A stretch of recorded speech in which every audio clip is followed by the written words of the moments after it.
Listen, he actually said, what is assonance? Really? Honestly, he didn't have a clue what assonance was. Lawrence, oh my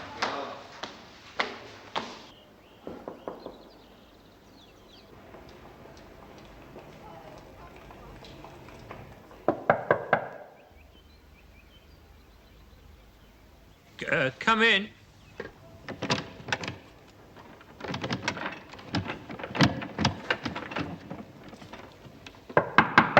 Come in. For God's sake, come in. I'm coming in, aren't I? It's that stupid bleeding handle on the door. You want to get it fixed? Yes, I meant to. Well, that's no good, is it? Always meaning to. You want to get on with it, because one of these days you'll be shouting, come in, and it'll go on forever, because the poor sod on the other side won't be able to get in, and you won't be able to get out. And you are? I'm a what? Pardon? What? And you are? What is your name? Me first name? Well, that would at least constitute some sort of start, wouldn't it? Rita. Rita. Here we are. Rita. It says here, Mrs. S. White. Oh, yes, that's S for Susan. That's just my real name. But I'm not a Susan anymore. I've changed my name to Rita. You know, after Rita Mae Brown? No. Rita Mae Brown, who wrote Ruby Fruit Jungle. No. Haven't you read it? No. It's a fantastic book, you know. Do you want to lend it? Yes. Yes. Well, thank you very much. Okay. And what do they call you round here? Sir. But you may call me Frank. Okay. Frank.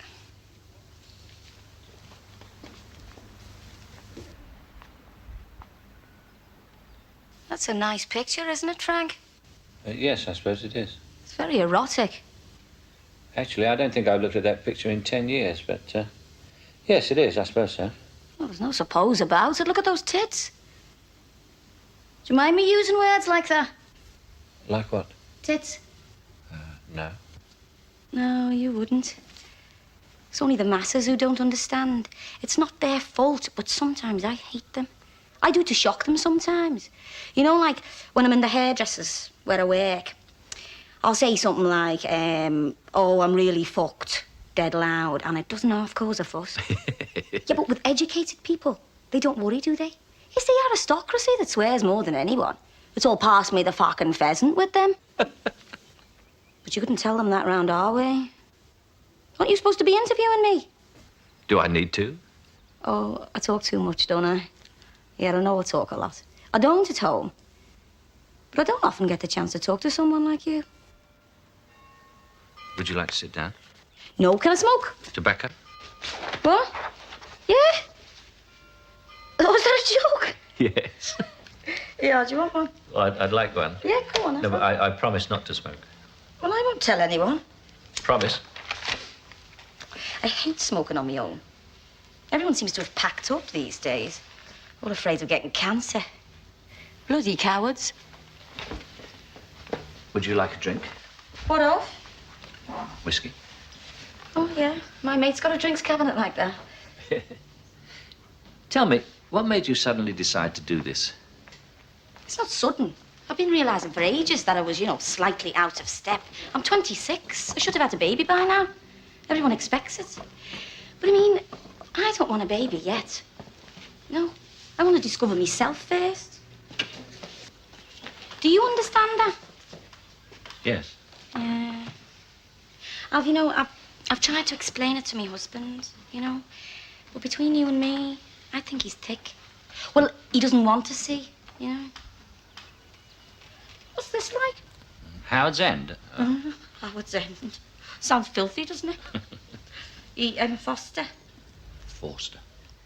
Oh, yeah. What's it like? Well, read it. Would you like to borrow it? Yeah, all right. I'll look after it for you. If I pack the course, then I'll post it back. Pack it in? You haven't even started yet. Why would you pack it in? Well, I just might. You know, might think it was a soft idea. What does assonance mean? What? Don't laugh at me. No. Assonance. It's a form of rhyme. What's an example? Do you know Yeats? The Wine Lodge? No, W.B. Yeats, the poet. No.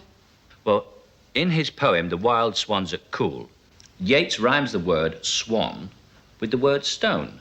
There you see. That's an example of assonance. Oh, yeah. Means getting the rhyme wrong. Well, I've never actually thought of it like that, but I suppose you're right. It does mean getting the rhyme wrong. I love this room. I love the view from this window. Do you like it? I don't often consider it, actually. I sometimes get the urge to throw something through it. What? A student, usually. You're bleeding bad, you, aren't you? Probably. What are you looking at? Are you a good lady's hairdresser, Rita? Yeah, I am. But they expect too much, you know? Like, women who come to hairdressers, like, they come in, and half an hour later, they want to walk out a different person. You know, but I mean, if you want to change, you've got to do it from the inside, haven't you? You know, like I'm trying to do. Do you think I'll be able to learn? Are you sure you're serious about wanting to learn?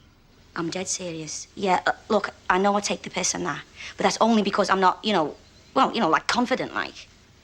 But I mean, I want to be. Honest. When you'd actually start teaching me, like.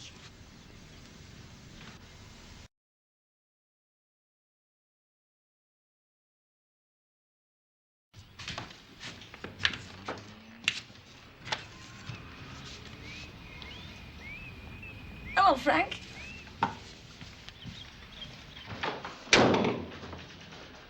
What the hell are you doing here? Where have you been, Frank? I've been up to your room a few times. I went to see Julia. She said I'd find you here. She's nice, Julia, isn't she? Are you sober? If you mean, am I still this side of reasonable comprehension, then yes. Good, because I want you to hear this when you're sober. This is brilliant. You have got to start writing again, Frank. It is brilliant. It's witty, it's profound, full of style. Oh, tell me again and again. No, it is, Frank. It's not just me that thinks so. Me and Trish sat up and read them last night, and she agrees with me. Why did you stop? Why did you stop writing when you can produce work like that? Now, what did Trish say?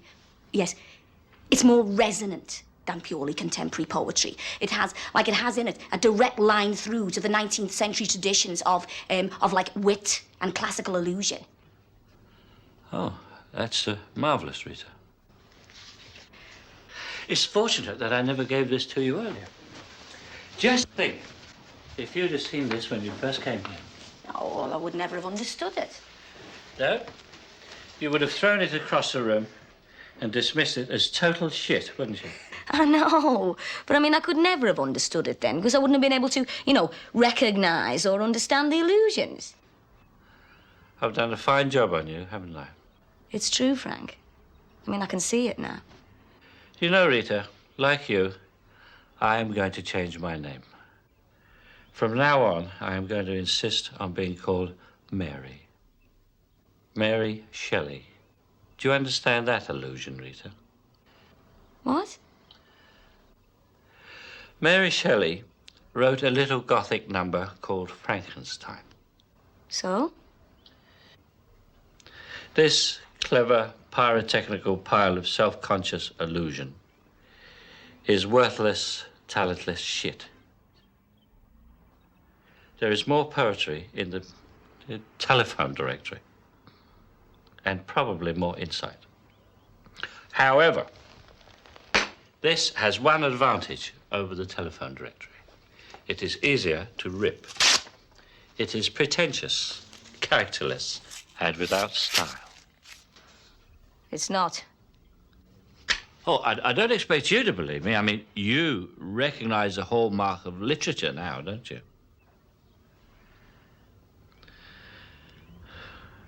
Why don't you just go away? I don't think I can bear it any longer. Oh. Can't bear what, Frank?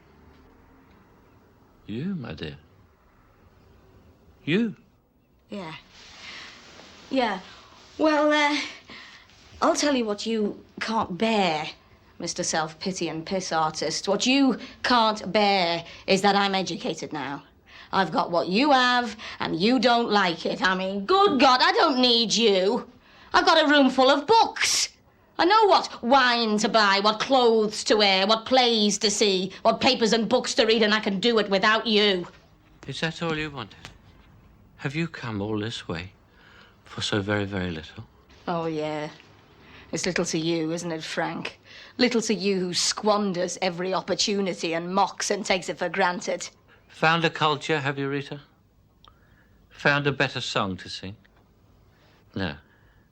You found a different song to sing. And on your lips it is shrill and hollow and tuneless. Oh, Rita, Rita, Rita. Oh, Rita. Nobody calls me Rita but you. I dropped that pretentious crap as soon as I saw her for what it was. Rita. Nobody calls me Rita. What is it now then, eh? Emily or Charlotte or Jane or Virginia?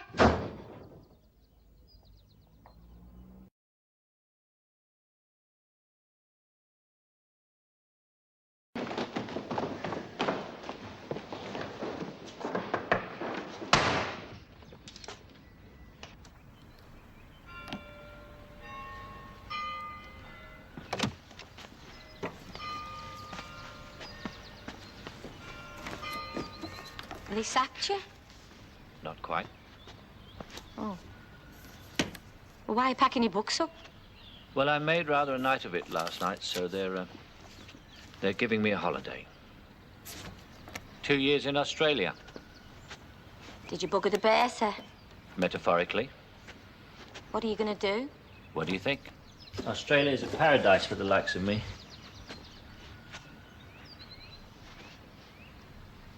For Christ's sakes. Why'd you come back here? I came to tell you you're a good teacher.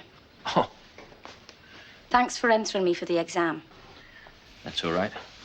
I know what it'd come to mean to you. You didn't want me to take it, did you? I nearly didn't.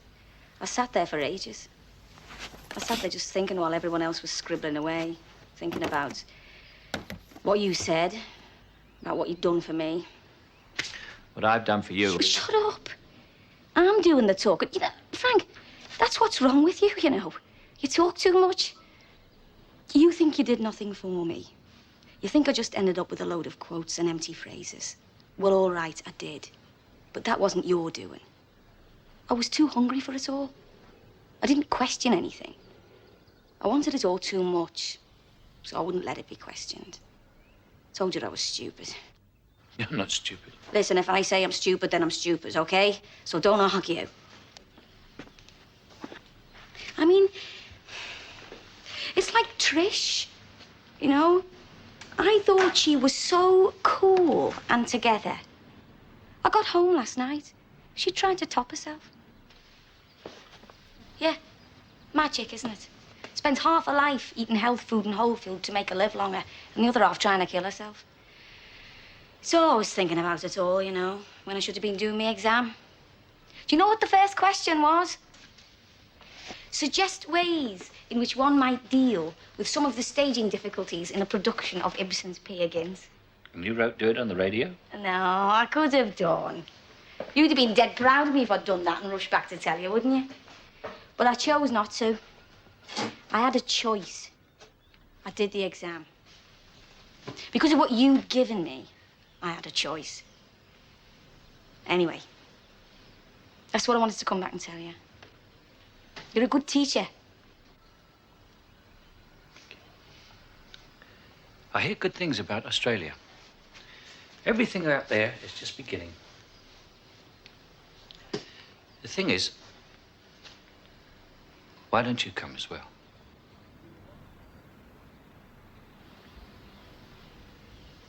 It would be good for us to leave a country that's just finishing for one that's just beginning. Good God, Frank. If you could get threepence back on all those bottles, you could buy Australia. You're being evasive. I know. Tiger's asked me to go to France with his mob. Will you go? I don't know. He's a bit of a wanker, really.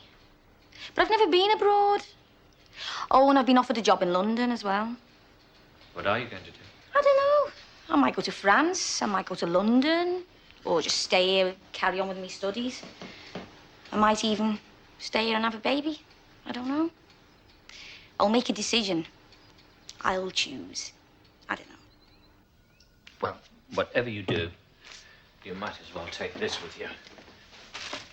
What is it? It's a dress, really. I bought it for an educated woman friend of mine. It may not fit properly. I was rather pissed when I bought it. Oh, an educated woman? What kind of education were you giving her?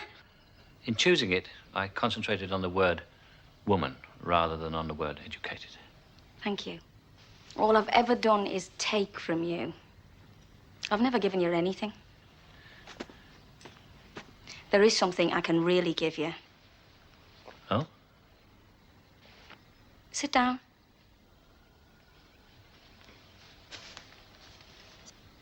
I said sit.